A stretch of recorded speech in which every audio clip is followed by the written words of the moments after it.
Welcome to Evilive. I suppose having my camera on might help just a little bit. I can tell you how prepared I am for this, even though I did actually have significant time to prep and everything. I'm clearly unprepared, as it were. Welcome to Evilive, the live media commentary show that answers the question, what does it mean to be the devil incarnate? Subscribe if you're new to the channel, because today we are reviewing HBO's Game of Thrones House of the Dragon Season 1, Episode 1, The Heirs of the Dragon. Now, this had a lot riding on it, right? I mean, not only does everyone who loved Game of Thrones, and not necessarily, as an understatement, loved the end of that entire show, we all have to be convinced that this is going to be a good succession show to that, which can be seen as a pretty tall order, if we're being honest, because of that less than favorable ending. And so ultimately, going into this, we need to not only be introduced to what's happening right now, because this is like 172 years before Daenerys Targaryen is even born, who is the only real Targaryen that's left in Game of Thrones series from years ago. But it also has to explain who this entire cast of characters is and what their relationship is, why we should care as an audience. And just going into it initially, sort of initial thoughts, I thought it was wildly successful in what it's, the nearly insurmountable task that was set in front of it. You have to capture the attention of all of the real Game of Thrones fans who have read all the books that have been released as of yet, but also all the Game of Thrones fans who have only watched the show and don't really know all of the nitty-gritty details of the entire history of Westeros. And so I think it melded those really, really well. The prelude to the show, where it really set up King Jaehaerys Targaryen, sort of choosing the heir after, at that sort of great council scene. I thought that was done really, really well, and it really set us up to understand that we are referencing, and anyone who has read any of George R.R. Martin works understand that he draws inspiration from real medieval lore. So A Song of Ice and Fire was drawn from the War of the Roses, which is a historical, account, events that actually happened in our own history.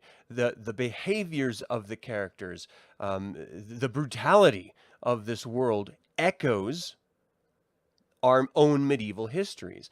And so just sort of generally taking a step back, and, I'm hearing that people are seeing this first episode as being wildly too brutal. In what way? The fact that you have to see violence that most people in those times, that all people in those times, and most people in our time around the world regionally have to witness firsthand, that just tells me that you're living in this sort of manufactured world of protection. Like, you're just surrounding yourself in this bubble wrap, and you're not being exposed to the realities of life. Women died in childbirth frequently. It's not new. It's not shocking. Seeing it happen, watching a C-section, we're protected from that in our modern society. But I watched my wife give birth twice, and it's not a pleasant thing to sit there and watch, but it's the reality of life. Brutality and murder is normal all over the world, having to witness it. Our children are in America are shot by incels in their own classrooms. We drop bombs, and children all through the Middle East have to watch their homes and their families be blown apart because of our politics in America. Suicide bombers regionally all over the world. Murder and kill, and people have to witness that. So the fact that you find a TV show to be too much for your delicate sensibilities tells me you really should not be watching any adult content at all, because you're far too protected in your sensibilities to be able to handle reality. even though this is a fictional show, the events in it are mirroring our true histories. So I just want to get that out of the way. Stop being so precious and trying to be so naive. We live in a brutal, real world, and to see that on our TV screens is not an affront to you. It is just showcasing and mirroring the reality that many other people around the world have to witness on a regular basis. So if you don't like it, turn it off and go watch Dr. Seuss or something. For those of us who accept reality on reality's terms, this was not out of, a left field. I mean, watching that Lex Talionis brutal law enforcement from Prince Damon, that is what I think we should be doing nowadays. Maybe not out in the streets, but if you're a rapist, I think that your junk should be cut off. If you're stealing from people, I think you should have your digits removed. If you're a murderer, then eye for an eye, Lex Talionis, you should be murdered. You should be put down by the state. The problem comes into the proving it in our legal system. That's where it becomes a real issue. But yeah, I that's how I see the world should be anyway. And so it didn't come as shocking to me at all. So let's start by just sort of going through the show itself, and then I'll start hitting some characters, and we'll hit some of those story beats. And that's really what I want to do in these review episodes. Is I want to examine the episode on its own terms, and just sort of talk about what I loved about it, what didn't really land for me, and just sort of riff a little while on what is promising to be a really amazing TV series in this first season. So it was written by series creator Ryan J. Condal. It is an adaptation of the second half of the first volume of George R. R. Martin's book, Fire and Blood. The episode was directed by Miguel Sapochnik. I hope I said that right. The music, it's featured music by Ramin Djawadi, I think it is. And I want to call out these people because making a show like this is not simple. It's not easy. It takes significant investment of time and energy and passion in order to create this stuff. And when it really lands, like I believe this really landed, they deserve props. And so that's why I want to call it out. I loved the music in this. The cinematography was beautiful. That was Fabian Wagner.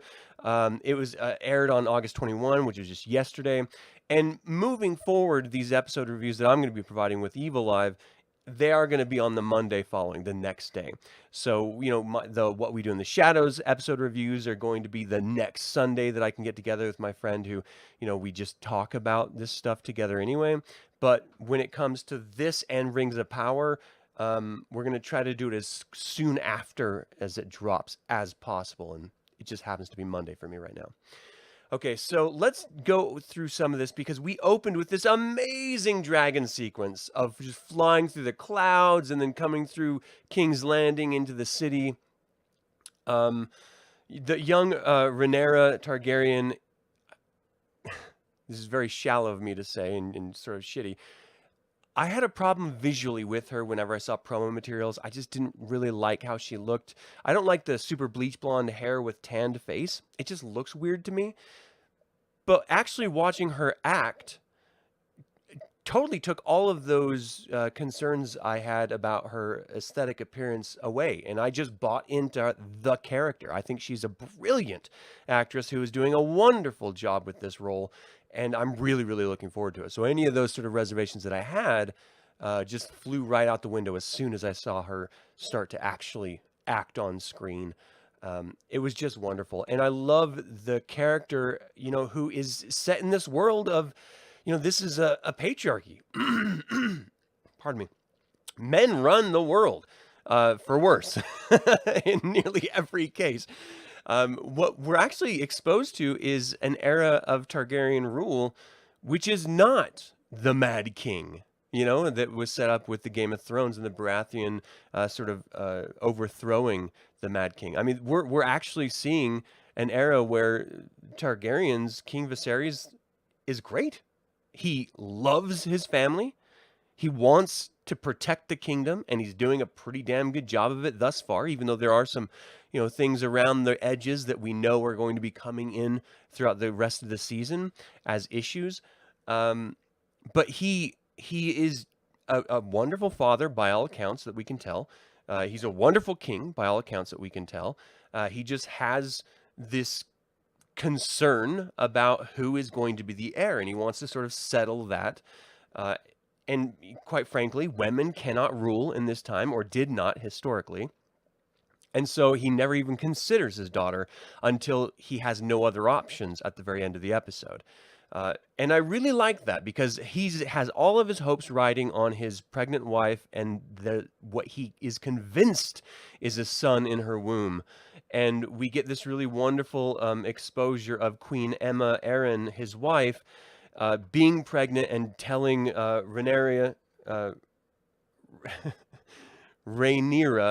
that a woman's place is to have children and further the royal line. That is their womb is a royal womb, and they need to have sons in order to continue the rule in their family. And that pregnancy is the battlefield that they go on when Rhaenyra says that she wants to be, go off to battle in glory like the men do. Says, well, no, this is, the birthing bed is our battleground. And it's a wonderful foreshadow to the tragedy that befalls her in childbirth. This is why we see so many families, even recently as 100 years ago in our own history, where they would have stepmoms because the mothers died in childbirth. And so someone had to raise the children while the man was working the field. And so he had to remarry. That was just a reality. Whether love was secondary to the realities of life. And a lot of people never even married for love in the first place. It was usually a dowry. It was usually political families coming together. Or the strengths of two separate families joining to further their social status, or have an opportunity of living a life that they could not have done without that other family. It's a way of raising yourself up in class.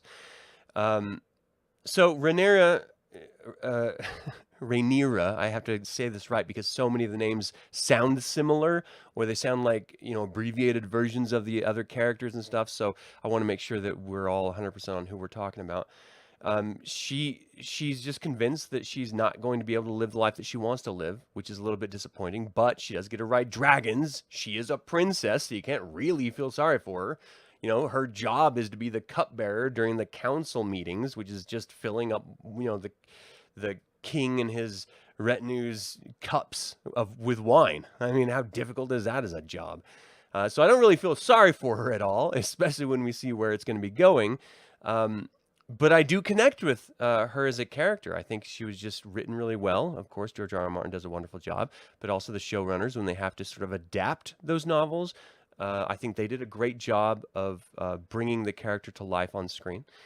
But ultimately, her best friend, Alicent Hightower, is ultimately going to be her nemesis in this series. And so, we're introduced immediately to the Hightowers, who is the king's hand, and the Targaryens, who are the rulers. And the only reason why no one can really challenge the Targaryens is because their Targaryens have dragons. And the dragons are the ultimate atom bomb. I have a button. If you attack me, I will press the button, and I'll just say Dracarys, and you will all be cinders.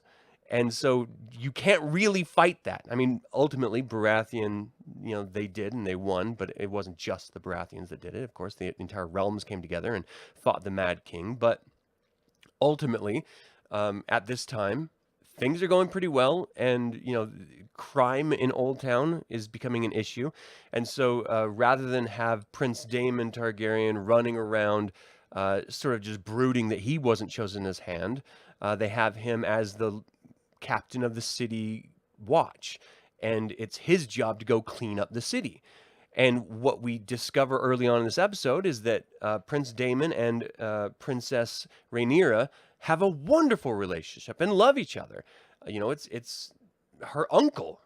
I mean, they're family. He gives her a gift of this Valerian steel necklace, and you know, just they have this wonderful moment of banter back and forth, and there's some genuine love. And so you do see this family in this moment where, yes, there's some issues with Daemon's behavior, but ultimately they still all love each other. And as long as this son is born, then the lineage is assured, and there's not going to be any problems. But we know this is Game of Thrones, and so of course there's going to be problems.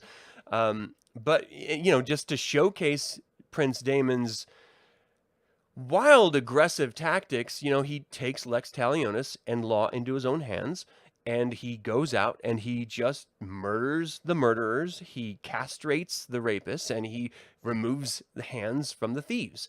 And this is to send a very strong, very brutal and visceral message to anyone that we are in a new era in Old Town, and you will not get away with breaking the king's laws, full stop.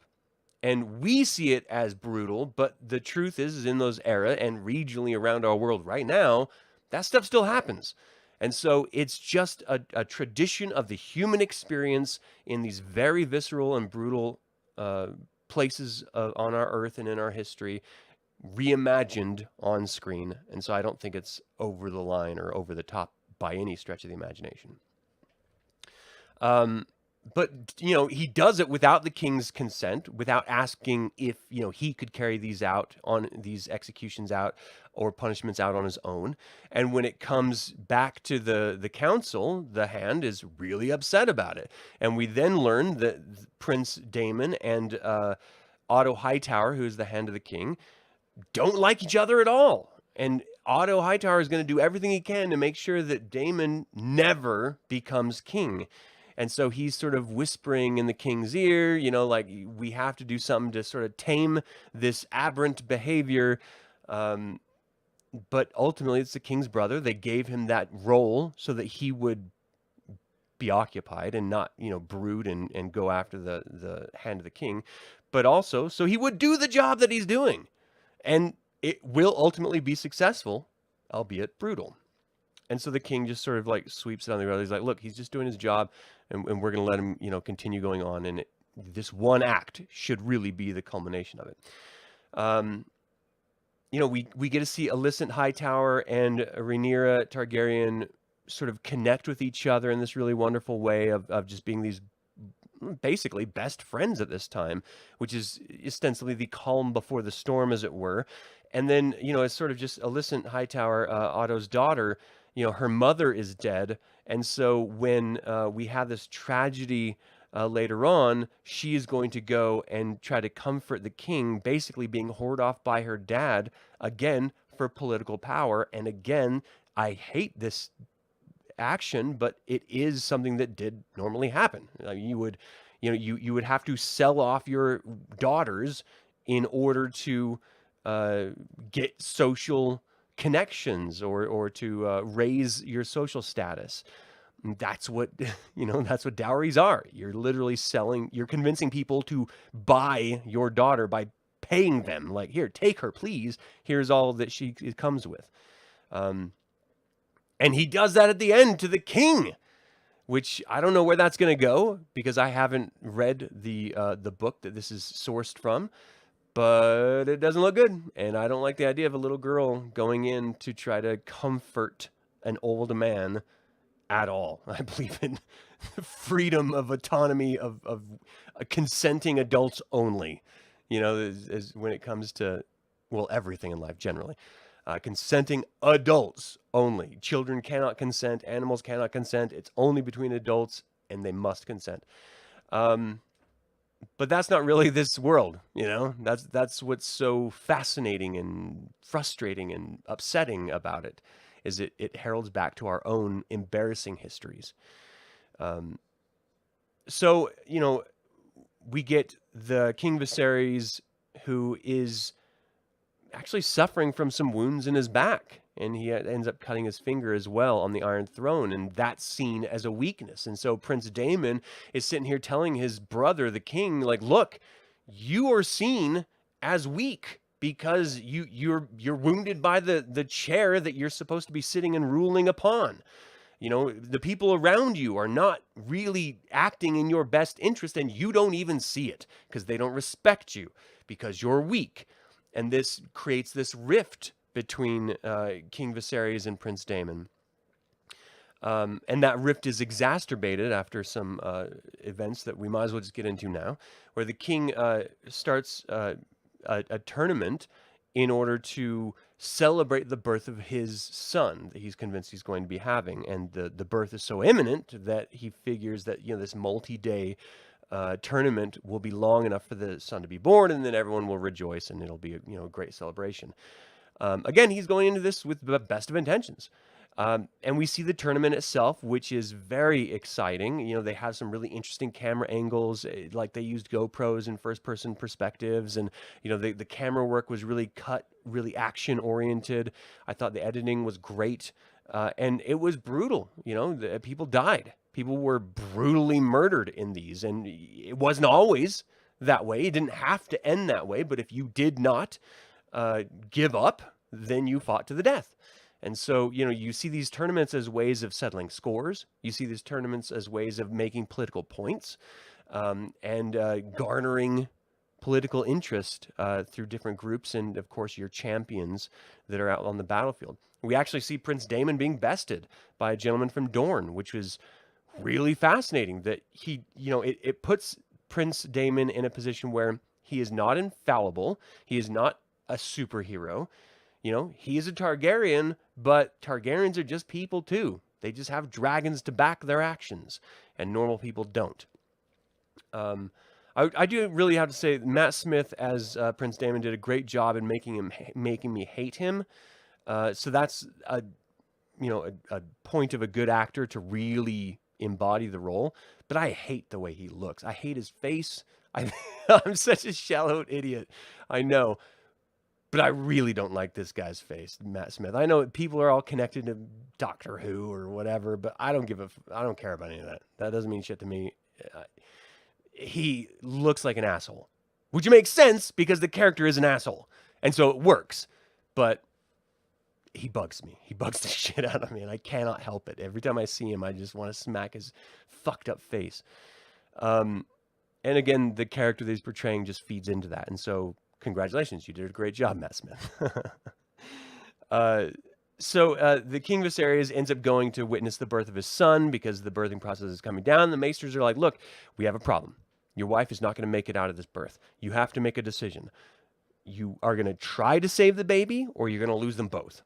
And so we have to witness this most difficult of decisions for any loving husband to choose to cut open, do a cesarean in a time when you didn't do cesareans if you wanted the mother to live, to do a cesarean in order to try and save the baby. And the baby lived for a little bit, but it did end up dying as well. And we watched the brutality of this form of birth and the devastation etched in King Viserys' face over the choice that he had to make and the outcome of the death of his wife, Queen Aemma, and the death of his would-be son, his heir, you know, to add peace to this land. And what we see with Prince Daemon, who is, you know, he's out whoring even though he has a wife that he doesn't even want to go to because he doesn't even like her as a political marriage. He just stays, you know, in brothels, and he has a consort there. He has, as the captain of the city guard, he hired out the brothel for all of his men, and so they're all having this debauched time. But he even has a hard time performing because of the stress that he's under, because of the promise of a rule that he's not sure he's ever going to get, but he desperately believes he deserves. And so we see a character in turmoil, which adds to the allure and the mystery of this wonderfully written character and wonderfully acted character by Matt Smith. So he makes a comment about how the son was king for a day. And of course, this gets back through Otto Hightower, the Hand of the King, to the king. And the king is infuriated because without an heir, Prince Daemon is the one to go to. He is the next male in line, so the kingdom will go to him. But you just crossed the king by mocking the death of his son and by extension his wife, the queen, and he cannot abide that. So he pulls him into court, says, did you say it? Did you say those words? And he's like, look, we all grieve in our own way. Yes, I said it. And he dismissed him. He's like, leave King's Landing, go back to your home. You do not belong here anymore. You will not be my heir. You will never be king. I'm going to give that to my daughter, Princess Rhaenyra. And that's exactly what he does. And at the very end of this episode, we see Rhaenyra being sworn in as the future queen, and we see all these other houses come in and swear fealty. We got the Starks even, which was really kind of neat to see all these different people that represent these houses that we're so familiar with. The Baratheons came in and stuff. So it was really, really wonderful getting to see that. But before that happened, we got this really wonderful tie-in. Like at the very beginning, they had this sort of text overlay talking about when this took place, 172 years before Daenerys Targaryen was born. So we, in our minds, can place it with Game of Thrones. But then there's a secret that kings tell their heirs about why Aegon the Conqueror came over to Westeros and conquered it in the first place. And it's because he had a vision about Westeros and the White Walkers, the Song of Ice and Fire. He saw the Game of Thrones series that we've already watched as a premonition.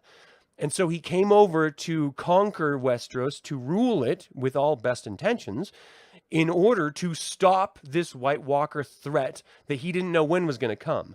And so each successive king is told this story because it may come in their time of ruling, which I thought was a wonderful way of connecting this with A Song of Ice and Fire in a very intimate, very direct, very A to B way that just further cements our investment as the viewers and the people who love the storylines into this brand new series. So it just did a wonderful job of doing that.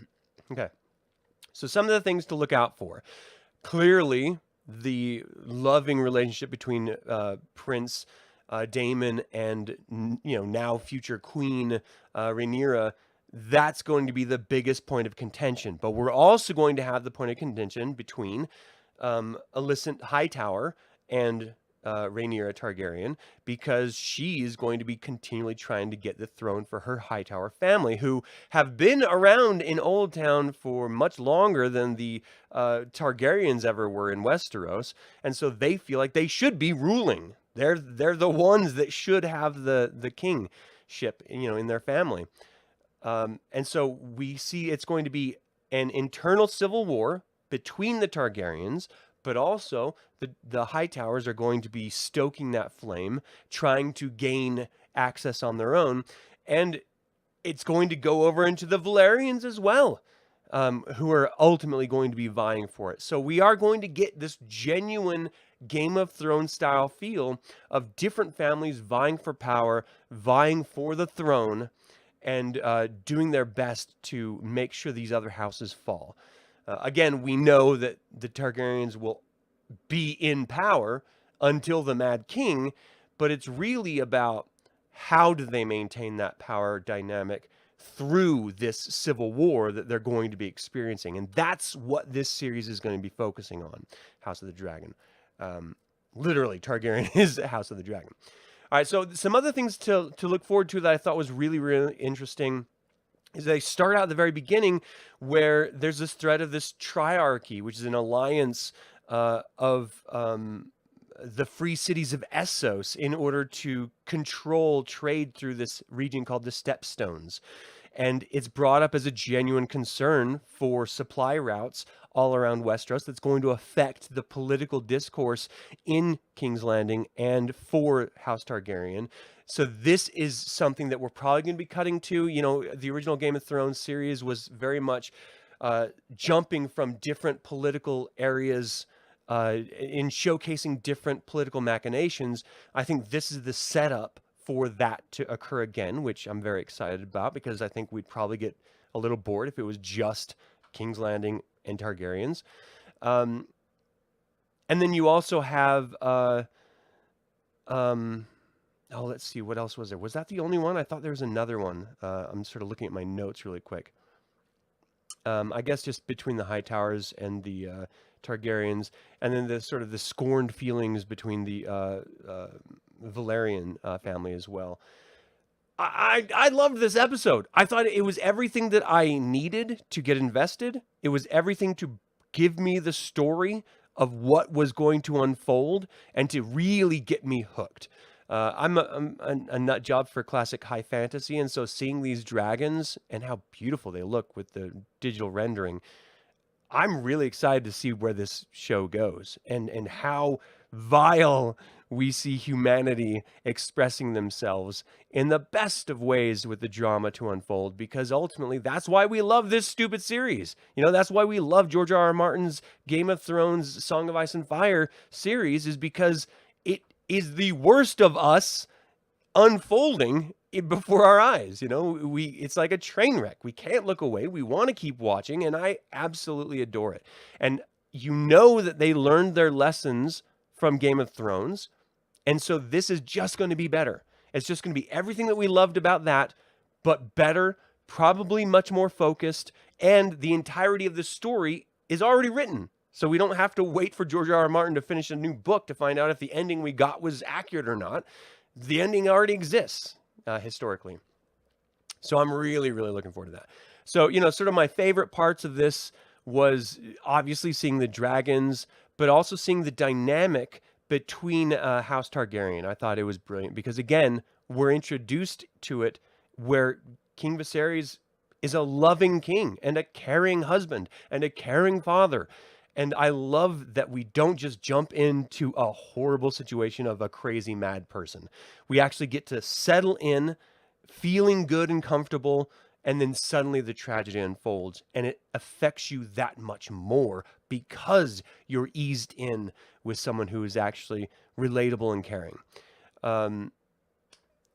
My least favorite parts, it's Matt Smith. I can't stand it. I can't stand it. I love his acting. I love the role. I love the writing. It's his face, man. I cannot handle it. It really bothers me. I'm just such an asshole like that. But again, if that's the worst, I can learn to love that. You know, I can learn to love it, to hate his face, which ultimately I do right now anyway, because I love the character. You know, what I'm looking forward to, we saw the houses swear fealty to the queen, to-be queen. I can't wait to see the discord happen between Alicent after she goes to comfort King Viserys, and Rhaenyra is gonna, you know, confront her like, what the hell are you doing with my dad? Like, what are you trying to pull? You know, what kind of bullshit is this supposed to be? Are you trying to deliver an heir and usurp my rightful rule now? You know, I mean, there's just so much wonderful, juicy drama between them that is going to just explode on the scene. I can't wait to see Prince Daemon really firing back at King Viserys now for scorning him. I can't wait to see how the Valerians are going to be thrown into this mix as well, and to see the political machinations all over the world with this triad that they brought up, trying to take command of the Stepstones. And I got to see some dragons murdering some people. That's the promise of Targaryens, you know? We have to see it. And I love that they were making this comment about how the dragons smell. Like, what does the dragon smell like? I imagine probably like any livestock, probably like a cow or something, or a horse or something, you know, just sort of a musky animal smell. But it's just funny that all of the family makes a comment about how she stinks because she's been clearly riding dragons, and that's how they know, because she stinks. I love that little comment. But yeah, I'm really looking forward to how this show is going to turn out. I loved this episode. What did you think of the episode? Was it worth your time? Are you invested in the show already? Was it too brutal for you when you watched it? If so, I have to ask, why are you watching Game of Thrones? You know it's sex and violence. You got that from the first series. So why would this be any different? It's mimicking an era of sex and violence. So let me know what you thought. Let me know if you think I'm wildly off base with my review. And ultimately, I just appreciate that you tune in, and you know, thank you guys so much for your time. You know, if I'm gonna have to give it a rating, You know what I didn't do? I didn't go to this screen the whole time. I'm so unprepared for this episode. I'll be more prepared next time, I promise. But anyway, you know, if I was going to give it a rating, it's 5 evil eyes across the board. I loved this episode so much. And I love hearing about other people talking about it and other people's thoughts about it. It's just a brilliant, brilliant show. So ultimately, that is it. As always, like it or not, evil spelled backwards is live. So get out there and be a little evil already, all right?